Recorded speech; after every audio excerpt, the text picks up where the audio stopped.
হাড় কাঁপানো ঠান্ডা জেঁকে বসেছে উত্তর ভারতের দিল্লি সহ বেশ কয়েকটি রাজ্যে। দিল্লির তাপমাত্রা নেমে এসেছে ৭ ডিগ্রি সেলসিয়াসের আশেপাশে। ঘন কুয়াশায় এক হাত দূরের কিছু দেখা কঠিন হয়ে পড়েছে। এরই মধ্যে দিল্লি ও এর আশেপাশের এলাকায় হলুদ সতর্কতা জারি করেছে আবহাওয়া দপ্তর। ট্রেন ও বিমান চলাচল ব্যাহত হওয়ায় জনজীবনে নেমে এসেছে দুর্ভোগ। দিল্লির ইন্দিরা গান্ধী আন্তর্জাতিক বিমানবন্দর থেকে অন্তত ৭টি বিমান দেরিতে ছেড়েছে, বাতিল করা হয়েছে ৬টি। এর প্রভাব পড়েছে কলকাতায়ও। রাজ্যটির বিমানবন্দরে অন্তত ৩৬টি বিমান দেরিতে পৌঁছেছে। ঘন কুয়াশার কারণে রাস্তায় গাড়ি নিয়ে চলাচল করতেও বেগ পেতে হচ্ছে অনেকের। দিল্লির পর্যটকরা হতাশা প্রকাশ করছে। সবচেয়ে কঠিন সময় পার করছে দিনমজুর ও খেটে খাওয়া মানুষ।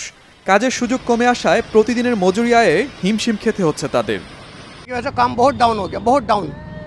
ঘন কুয়াশার কারণে আমরা অটো রিকশা চালকরা খুব কম কাজ পাচ্ছি। আমাদের প্রতিদিনের মজুরি উপার্জন করাও কঠিন হয়ে পড়েছে। আমরা অনেক কষ্টে বেঁচে আছি। কুয়াশার কারণে তাজমহলের কিছুই দেখা যাচ্ছে না।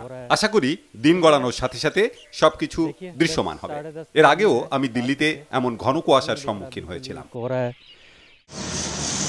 তীব্র শীত ও বায়ু দূষণের কারণে দিল্লির পার্শ্ববর্তী নয়ডা এলাকায় স্কুল ছুটি ঘোষণা করা হয়েছে। ৮ম শ্রেণী পর্যন্ত স্কুল বন্ধ ঘোষণা করা হয়েছে। ভারতীয় আবহাওয়া দপ্তর পাঞ্জাব, হরিয়ানা ও দিল্লিতে তাপমাত্রা কমে আসার জন্য জম্মু কাশ্মীর ও হিমাচল প্রদেশের ভারী তুষারপাতকে দায়ী করেছে। আগামী সপ্তাহ জুড়ে দিল্লির আকাশ ঘন কুয়াশা ও মেঘাচ্ছন্ন থাকবে বলেও শঙ্কা জানিয়েছে আবহাওয়া দপ্তর।